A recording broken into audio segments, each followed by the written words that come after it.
When I was a kid, my dad traveled a lot for work. Back then, his company was growing exponentially, and my father was sent to oversee all the new stores and all the new openings all across the country. Very big job, as you can see. In 2002, he had a particularly busy year. My dad was assigned to a store in Pennsylvania, and because it was a longer assignment, and because it was summertime as well, he decided to take my mom and I with him. Since we were going to be there for a good 2 to 3 months, they gave us a fully furnished house in the suburbs. It was about 2 stories tall, and at the end of a very lonely cul-de-sac. The town itself was also very small, with little over 3,000 residents in it. And the suburb where we stayed at was even more rural. Our neighborhood was relatively new, and most of the houses were still empty, giving it a weird, ominous, creepy vibe. The housing development, Lone Wood, had only just started cutting into the dense forests that surrounded it, and all the empty houses, again, gave it a eerie, albeit boring feel. Lucky for me, there were a few other kids who lived in Lone Wood, and one of them happened to be my age. Jamie and I were both 12 years old, and really, that's all we needed to have in common. We had a lot of fun that summer. Being a city kid, I was eager to explore the bike trails with the local kids, and basically go out into the wood.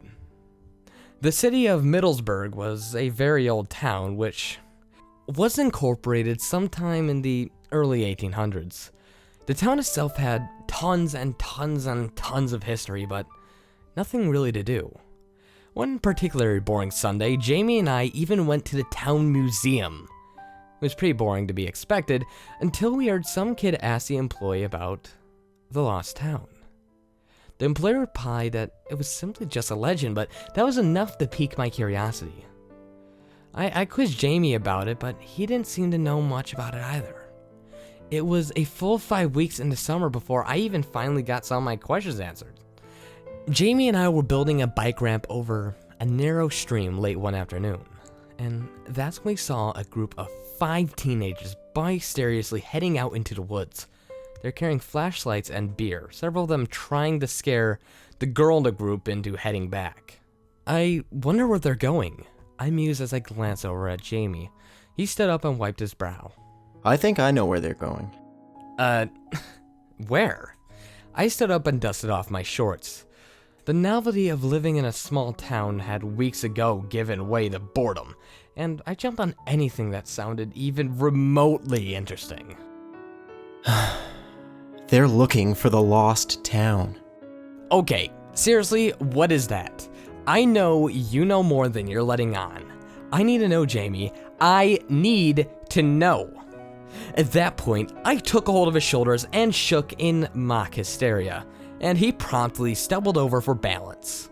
All right, I'll tell you. Jeez, Katie. The lost town is just a dumb legend. The stories say that Middlesburg had a sister city nearby, somewhere out in these woods. Then, one day, like a century and a half ago, the whole town just disappeared. The people left or died, or nobody knows. Nobody even remembers the name of the town. It's like a rite of passage or something for kids to go looking for it. Jamie, we should totally go look. No! Some kid went looking for it in the 70s and never came back. They found his body like 10 years later in the middle of nowhere. He got lost out there. It's easy to do, everything looks the same. He was a total idiot, probably on drugs. It was the 70s after all. We're a totally different generation. We have, SatNav. Sat-nav? He looked at me curiously. Jamie had lived in this town, his whole life, and sometimes I honestly forget how stupid and sheltered he was at times. Satellite navigation. My dad has a GPS that he totally wouldn't notice going missing for a day. Come on, Jamie, it'd be so much fun. I'd better get back. Jamie looked at his watch and then mounted his bike. My dad's taking me to a movie tonight. At that moment, I admitted a little bit of defeat. We rode in an uncomfortable silence until an idea struck me as we rolled over the abandoned train tracks. They were old and almost buried by plant growth. Hey, I know you don't want to talk about it or anything, but has anyone ever found, like, anything or any evidence that this even exists? No. Well, my friend's older brother said he found some human bones out there once, but nobody believes him. Oh? Well, where do these people look? Well, almost everybody goes to the lake. It's pretty deep back there, but they figure that if there was another town, they probably would have lived on the lake, so that's where they go. Well, you know what I would do? I would follow those train tracks. I mean, they look pretty old, and I don't know why they would lay them going into these woods unless there was, well, something back there. So, I guess that's where I'd go. Jamie considered this and then nodded. Yeah, I guess I could buy that. No one follows the tracks that way, though. That's where that kid that disappeared went. His words didn't sway me. However, he had somewhere to go, and I decided not to bring up the lost town again. At least for another 2 weeks. It was a weekend before I was moving back to my house, and my parents had a barbecue for the employees of Dad's new store and some of our neighbors. Jamie and I hung out inside the house and played N64 while we flirted pretty outrageously. There had been a few unspoken sort of mutual attraction throughout the summer that no one had the guts to act on. Since I was moving home in about 5 days, there was absolutely nothing to lose. Although his intentions were probably pure and genuine, I am embarrassed to say that mine were not. I thought that I could make him, well, want to impress me, and he would agree to go looking for the lost town. The legend had, well, thoroughly consumed me. I'd been to the local library every morning for the past week, looking for more information on the damn town, and had found practically nothing. But the legends did not just come out of nowhere, I'm absolutely sure of it. I knew if we didn't leave by 2 p.m., we wouldn't have enough daylight to carry out my plan. I already had a backpack packed with water, a flashlight, a camera, and a can of red spray paint. I figured if we left tracks, we wouldn't need, to find our way back. I thought I was just so clever. Nothing in that backpack made a damn difference in the end, though. I was a fool. I set my controller down and looked at Jamie.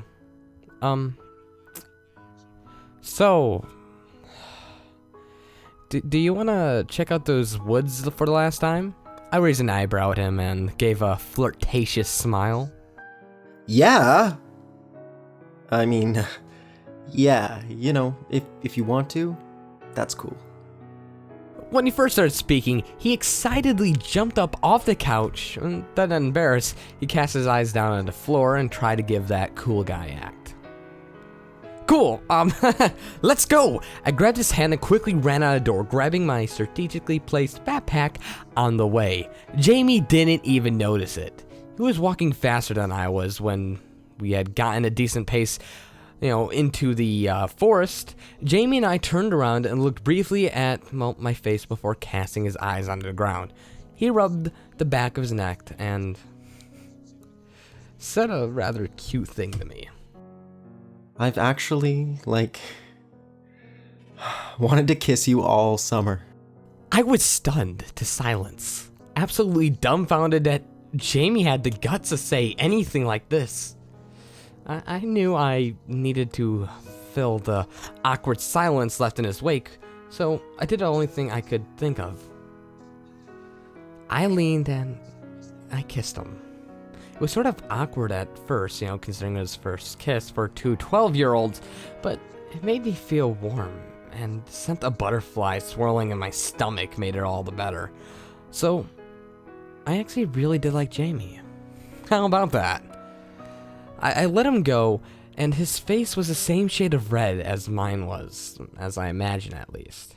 He quickly changed the subject, how long he wanted to ask me out, and didn't think I liked him back, and we walked for a while carrying on this conversation, him oblivious to his surroundings, me subtly like a snake leading him into the way.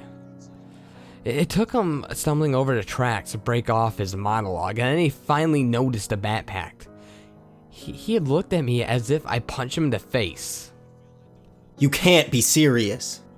Jamie, I know, but just look, this is the last time I'm gonna see you for a really long time, and I just want to remember today. We only will be out for 2 hours max, and we'll even be back before they even realize we're gone.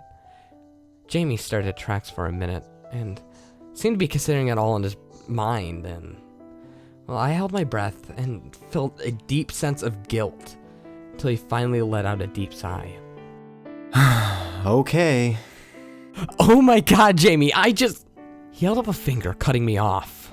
But we follow the tracks the entire time and we turn around after an hour. Alright, that was completely okay with me.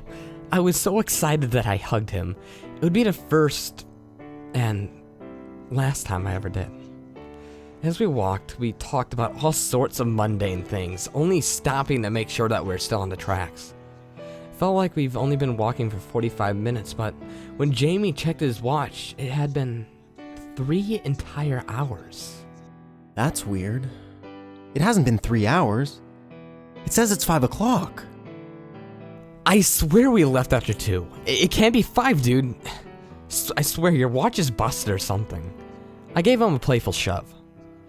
Jamie raised his eyebrow at me and then smiled.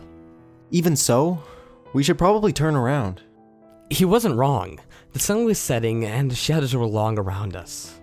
I wondered if it really was 5 o'clock, but I wasn't ready to give up just yet. As we had been walking, I noticed something taking the shape off to our right. A large mass, maybe a quarter mile away.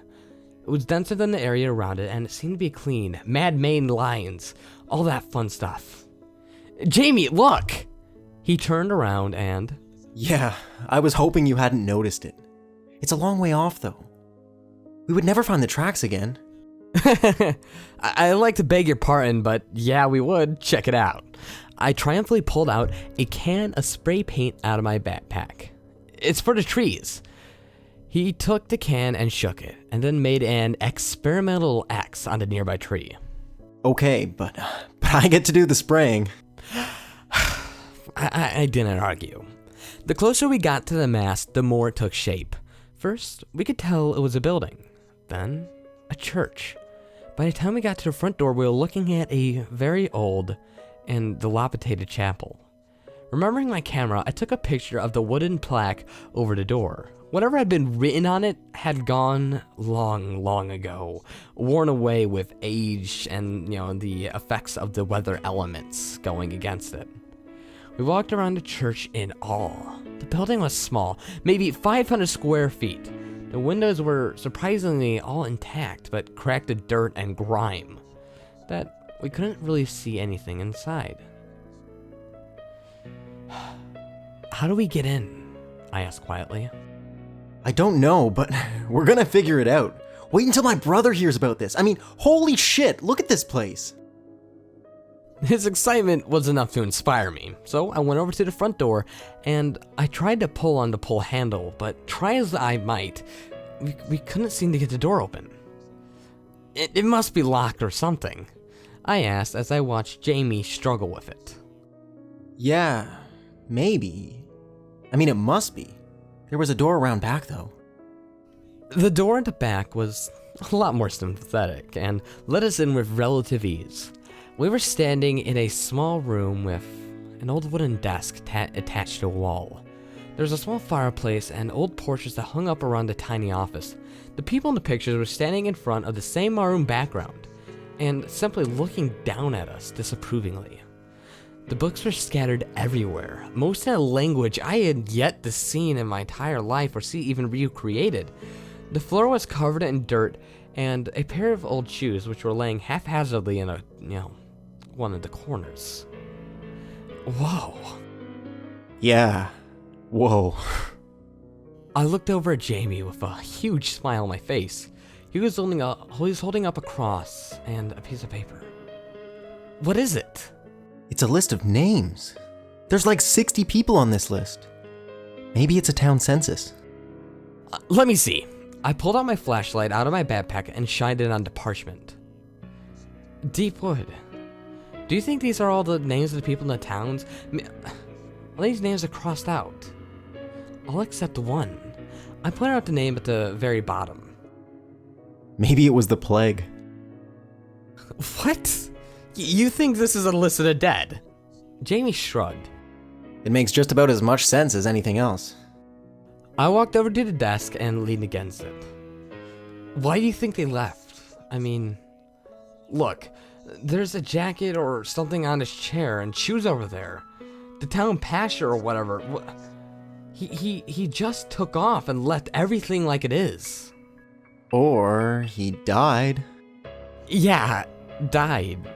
Either way, it must have been as creepy as hell to be alone in here. I stared at one of the portraits for several long seconds. The woman painted on there seemed to be staring down at me with a very accusatory look. It made me nonetheless feel incredibly uncomfortable. I was so absorbed into the painting, I didn't even notice the slow creaking from overhead until I heard the ceiling crack loudly as it was starting to cave in. I screamed and covered my head, but the next thing I knew, I was lying on my back over a threshold in the door, Jamie on top of me protecting my head. Thanks. I mumbled as I gently pushed Jamie off me. Don't mention it. Jamie climbed to his feet and brushed himself off. I glanced behind him at the office, which was now filled, floor to ceiling, with decaying debris. Jamie, that was our way out. That's okay, don't worry. We can unlock the front door now that we're inside. Or break one of the windows. If the back office was simply unsettling, the chapel was downright disturbing. Even though the grimy windows allowed very little sunlight in, I could make out 8 rows of pews lining the narrow aisle, and a tall podium at the front of the chapel.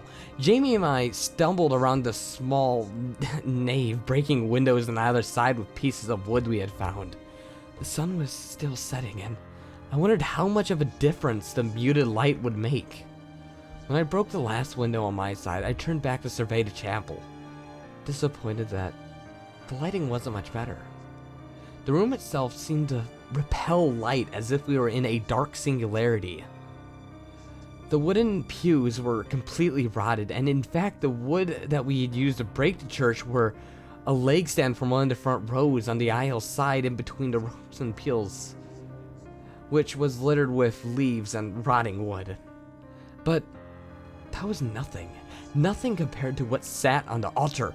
It wasn't a podium as I thought earlier, but rather a statue of a crucifixion, unlike any I have ever seen. The paint had been worn away on every part of the statue except for the blood of the crucifixion wounds which stood on decay of time, which was the face of Jesus. The details on his face were so incredibly minute and perfect, and had the same accusing eyes as the portraits in the pastor's office. He seemed to be staring directly at me. I could tell that Jamie felt the same, though it was across the room from me. The statue's stare awarded me with an edge of panic. I suddenly realized that we needed to leave. We weren't wanted here, and I had the sudden feeling that we were trespassing on some hallowed, haunted ground. We had found a church. We had found documents proving we had been here, and now it was time to go. I turned to Jamie to tell him that he did not share my feelings. He had been born and bred on these legends, and nothing was going to tear him away from our discovery. I watched him walk around and grab the camera out of my bag. He took a few pictures on everything he deemed interesting, including the crucifixion statue, to my unease. I gave him several minutes before I said something. Jamie, I think we need to leave, like, now. Are you kidding? This is what you came here for. We have to bring home evidence. Evidence of all of it. It's gonna be dark in a half an hour, and it's already hard to see in here. A few moments later, he asked me to take a picture with him in front of the creepy Jesus thing. Well, I simply responded with, I guess. I mumbled as I took the camera in front of him. I didn't even want to look at it, much less photographic, but if it would help me get out of here a little bit more faster, I guess I was gonna have to stomach it. Jamie wrapped his arm around it as I snapped a picture. Oh, don't touch it! Ah, crap. Why did you touch it? There's something off about that goddamn thing. Jamie, can we fucking go now? Yeah, fine. Jamie walked over and picked up the backpack. I headed towards the front door. I noticed there that there was absolutely no lock on it. I pushed against the door as hard as I could and it didn't budge. My heart sank. There wasn't even a handle or a knob, it was just a solid piece of wood with strange markings on it, symbols I've never seen before. Jamie, the door's stuck, I said as I turned around to see him testing the place's flooring with his foot. What are you doing? I asked, hearing the edge of panic in my voice. He was still at the front of the chapel with a foot from the Jesus statue, hopping back and forth on the part of the floorboard with another. The statue's eyes seemed to only follow him now. There's something under here. See? I heard the floorboard creak and crack under his foot as he put weight on it. Jamie, don't. No, it's like under the dirt right here. The floor is hollow. It's like a trap door or something. And it was indeed a weird trap door thing. I watched him dig through the floorboard as, to my surprise, he was completely correct. By the time I had walked the length of the pews, Jamie had already had the edges dug halfway out. Let's just leave it and your brother and his friends can come back and see what it is. Please, Jamie, I want to go. There's something wrong with this place. Something terribly wrong, and the thought of spending one more minute here had me on a preamble for a panic attack, something I hadn't experienced in over a year. I sat down against the front pew and put my head down. I heard roaring in my ears. My breathing grew louder, like a leopard. I just had to leave here. Even without Jamie, I rocked back and forth for a few minutes, and I tried to calm myself down. I would climb out of a window and run. In any direction, it didn't matter. There's something here, under the church. At least, that's what I think he said.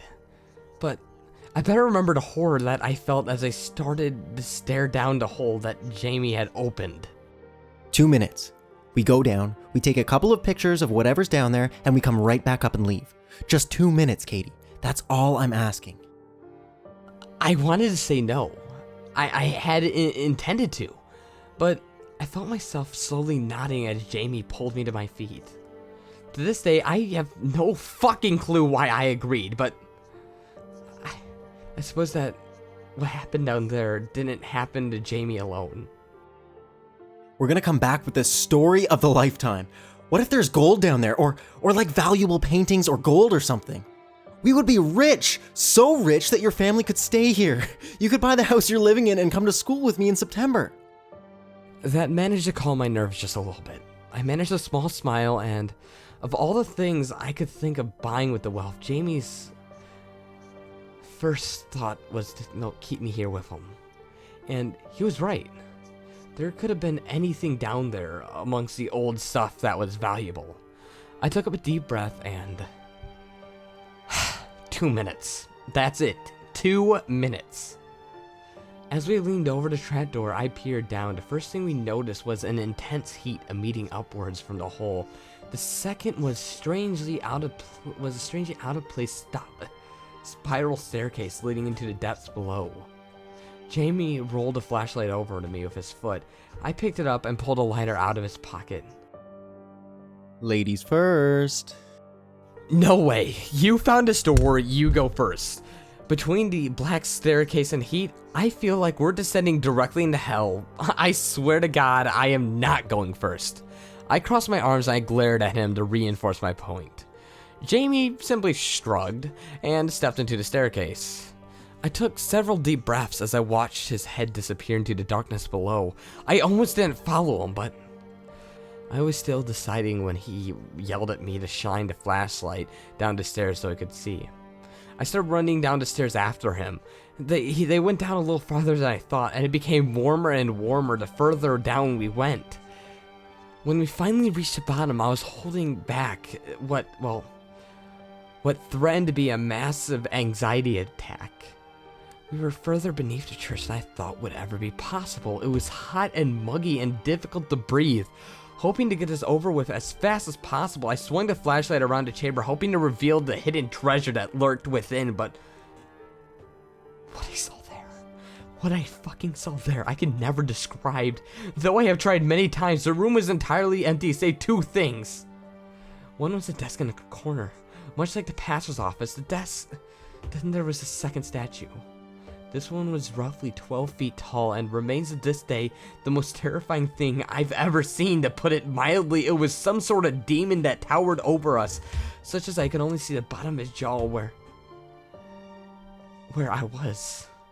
It was looking directly ahead at the staircase where we had just descended. Its tail was long and swept around the entire room. There wasn't a lot of room to move.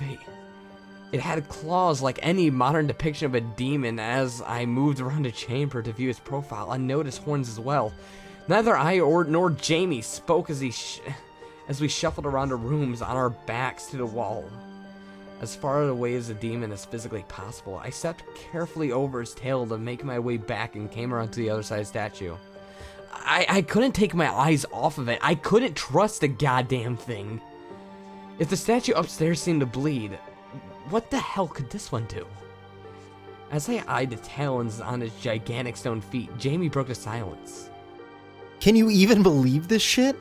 His voice was coming from the other side of the room. I searched the darkness for, well, the weak glow was lighter, and I was relieved to see it moving towards me. I turned my flashlight upwards to shine it on the side of the demon's head. The horns had to be at least a foot fucking tall. As I brought down to see where Jamie was, I hit my arm on something hard. Ow, my fucking head. God damn it, Jamie! I whispered in a panic. I dropped to my knees and felt around under her desk, searching for the flashlight. What? It's not my fault you cracked me on the head. I stood back and flung up this light around to see where Jamie was, trying to relight his lighter, but it wasn't him that stopped me dead in my tracks. I will forever be frozen in this moment. I don't know why. I couldn't speak, I couldn't scream, I couldn't move. All I could do was feel my own descent into madness. As I moved the beam of light up to Jamie's face, I had seen another face right next to his, a twisted, angry, soulless face. The demon statue had bent down and turned to his side. Its head was a mere inches to Jamie's, and it was staring directly at me. I can't describe its face, and I'm not sure my mind will ever be able to allow me to remember it in full detail. Its shock shook me to my core and my literal senses. My body was having a dark, violent, visceral reaction to this impossibility. Jamie finally noticed the flashlight shaking in my hand and turned to see what he was looking at. It wasn't until he started screaming that I'd been shaken from my paralysis. I dropped the flashlight, Jamie dropped everything else and ran.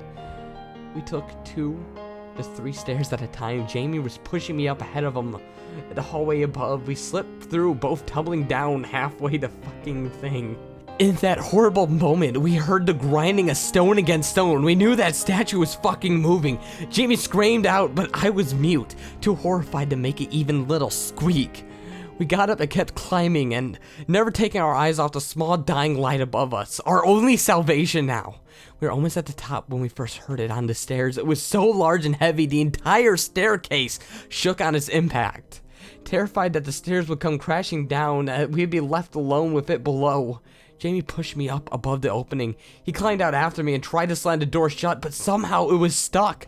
We could hear a deafening thunder of the staircase as the statue slowly climbed the steps. I helped Jamie try to push the trapdoor closed, but for the first time I noticed the symbols on the bottom of the wood were the same on those in the front door.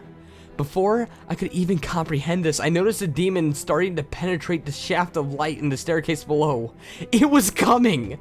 Jamie saw it too and pulled me to a standing position while pointing at the front door. We both knew it. We ran as hard as we could. But before we hit it, it didn't budge. We try again, but it's unsympathetic. Katie, the windows! We ran to the closet, one, and tried to climb up the wall and try to get out, but the windows were too high. The thunder below us is getting louder, getting closer. It was more than halfway up the stairs. We tried to climb the rotting pews to reach the windows, but it crumbled under our weight. I'll push you out. Give me your foot. Jamie yelled over the bellowing sound from below. I shook my head. I wanted to. God, I wanted to, but I couldn't leave him. I couldn't leave Jamie to face that thing alone. We both looked over at the door again. It was our only chance. We had to keep on trying to break it down. We stumbled back into the aisle and ran to the front door for everything we had. I thought I felt the thing move. We backed up even further and ran at it again. This time, the impact knocked me backwards into the side aisle. Jamie couldn't even stay on his feet. He looked over at me in horror as I turned around to see those stone horns rising up from the darkness of the trapdoor, 3 feet from where I sat. We were going to die here. We were gonna die here. I stood up, refusing to turn around again. I knew that this next step would bring me ahead into the new room, and I thought that seeing his face again had me running at the door, every last bit of strength I had. Jamie and I reached at it for the same time and felt it give away as we crashed through the threshold and landed outside of the church. Jamie had picked me up off the ground before I could think or even think about moving. We were running towards the train tracks like an Olympic sprint. We could still hear the thundering of the stairs. No matter how far we got from the church, every step echoed through the woods like a gunshot until they stopped. It was here. I had no idea if we had run in the right direction or if we'd be lost forever in those woods. It was now dark outside and the temperature was dropping fast. I was beginning to panic, and I felt that we'd never find those train tracks again. Then, to my horror, I realized I was alone. I was all alone. Jamie wasn't next to me anymore. I turned around and panicked to try to find him, sprawled across the ground a few yards behind me. He had tripped over one of the rails. He was up and running before the track, and before I could even ask he was okay until he couldn't run. God, Jamie. Our running eventually slowed to a jog and a walk. We hadn't spoken. None of us had any ideas what to say, and it wasn't until we had both gotten our breath back that one of us finally broke the silence. How long have we been on these tracks? It didn't take us long to find this place. Or did it? Do you think maybe we went the wrong way? I couldn't afford to think like that. If we had somehow gotten turned around and ran in the wrong way into train tracks, then we were deeper in the woods than ever. No. We went the right way, I said, trying to convince myself. That thing. I thought it was a statue, but maybe it was some crazy undiscovered giant reptile that was like hibernating and we woke it up. So we're just gonna delude ourselves into thinking that there's a scientific explanation for this? I understood why, but I just couldn't accept it. Yeah, I said slowly. Did you see that weird writings on the door? That was on the trapdoor too? Do you think that it was keeping it down there? Because, Jamie, all those doors are open now. Well, if it's an animal, words mean nothing to it anyway. Yeah, if it was. I trailed off hoping he would challenge my implication. He did not. I could tell that this was something wrong in Jamie's mind and he wouldn't accept it, but he hadn't seen his face, not like I had. It was an animal. It was made of stone. It wasn't an animal. It was made of stone. Something sinister, something anciently evil had seen me and seen right down into the depths of my soul. It was aware of me, and I was aware of it. And now it was free. Whatever had been keeping it beneath the church has been awkwardly destroyed by me and Jamie. That thing was free to walk the woods, and God knows where. We walked in silence for about another half an hour until Jamie suddenly stopped a short while and started yelling. Here! We're here!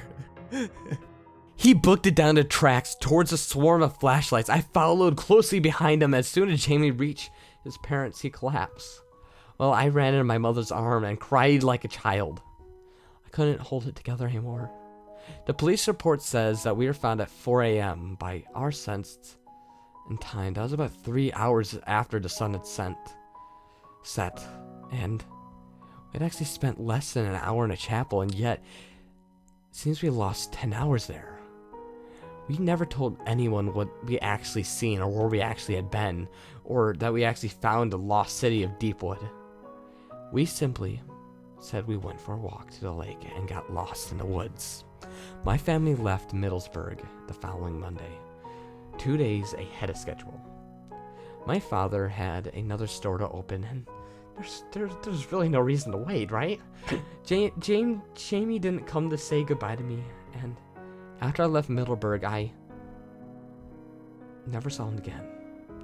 I kept a copy of the police reports to remember him. Over the following year, Middlesburg slowly disappeared. At first, I could feel my memory fading unnaturally from my mind. My parents couldn't remember that we had ever been there, which scared me even more than losing my mind. I taped the police report on my ceiling over my bed, so that Jamie would be the first and last thing I thought about every day. Then, the Middlesburg city website disappeared, as did a local paper around the towns and public schools. The store my dad helped open in 2002 disappeared from the company's website. After that, I couldn't even find any mention of Middlesburg anywhere online. Over the years, I searched for public records for Jamie's full name, and I found absolutely nothing. I hired someone to legally search the private records, and it came up empty too. In the end, the only proof that Jamie ever existed at all was that police report with his name on it. And then there's nothing left. One day, the paper I had taped to the ceiling for so many years was blank.